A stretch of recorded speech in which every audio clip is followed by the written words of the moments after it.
6th named reaction Riemann-Tiemann reaction. This is most important reaction. అలాగే ఈ reaction ఏంటమ్మా, chemical properties of ఫీనోల్స్లో this is also one of the reaction. ఓకేనా.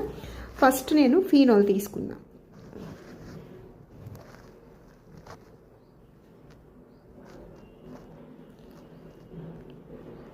Benzene ring మీద OH, O-H+ ఇలా పెట్టేసుకోండి, మీకు ఈజీగా ఉంటుంది. ఇప్పుడు ఈ ఫీనోల్ని క్లోరోఫామ్ ఫామ్లో ఏంటి, CHCl3 in the presence of sodium hydroxide. ఇక్కడ ఏమవుతుంది అంటే O-H+ కదా, ఇక్కడ ఈ హైడ్రోజన్ని సోడియం రీప్లేస్ చేస్తుంది.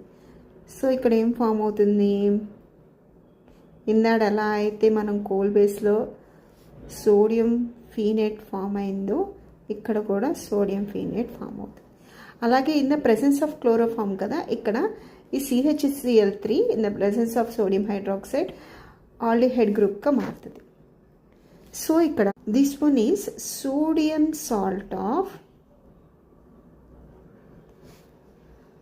సాలిసిలాల్డిహైడ్.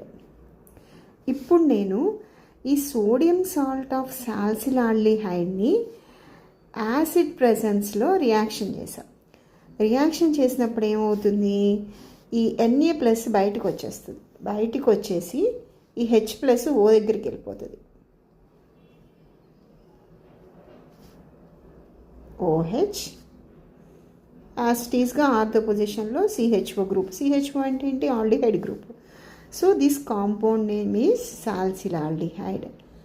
Salicylaldehyde is form. సో ఇక్కడ ఒక్కటి గుర్తుంచుకోండి అమ్మా, రీమన్-టైమర్ రియాక్షన్లో ఫీనోలు క్లోరోఫామ్తోనూ నెక్స్ట్ అలాగే NaOHతో రియాక్షన్ చేసి సోడియం సాల్ట్ ఆఫ్ సాలిసిలాల్డిహైడ్ వస్తుంది. సోడియం సాల్ట్ ఆఫ్ సాలిసిలాల్డిహైడ్ని ఎసిడిఫై చేస్తే మనకి సాలిసిలాల్డిహైడ్ వస్తుంది. సాలిసిలాల్డిహైడ్ అంటే ఫీనోల్కి ఆర్థో పొజిషన్లో CHO గ్రూప్ ఉంటే కనుక that compound is known as salicylaldehyde. ఓకేనా. ఇందాక కోల్ బేస్లో మనకి ఏమొచ్చింది, సాలిసిలిక్ యాసిడ్ వచ్చింది. అక్కడ మనం ఏం చేసాం, phenol, NaOH, CO2 in the presence of acid. ఓకేనా. సో ఈ రెండింటికి నేను నెక్స్ట్ వీడియోలో చిన్న ట్రిక్ చెప్తాను. These are the 2 most important chemical properties of phenol. First అయితే ఛానల్ని సబ్స్క్రైబ్ చేసుకుని సేవ్ చేసుకుని షేర్ చేయండి.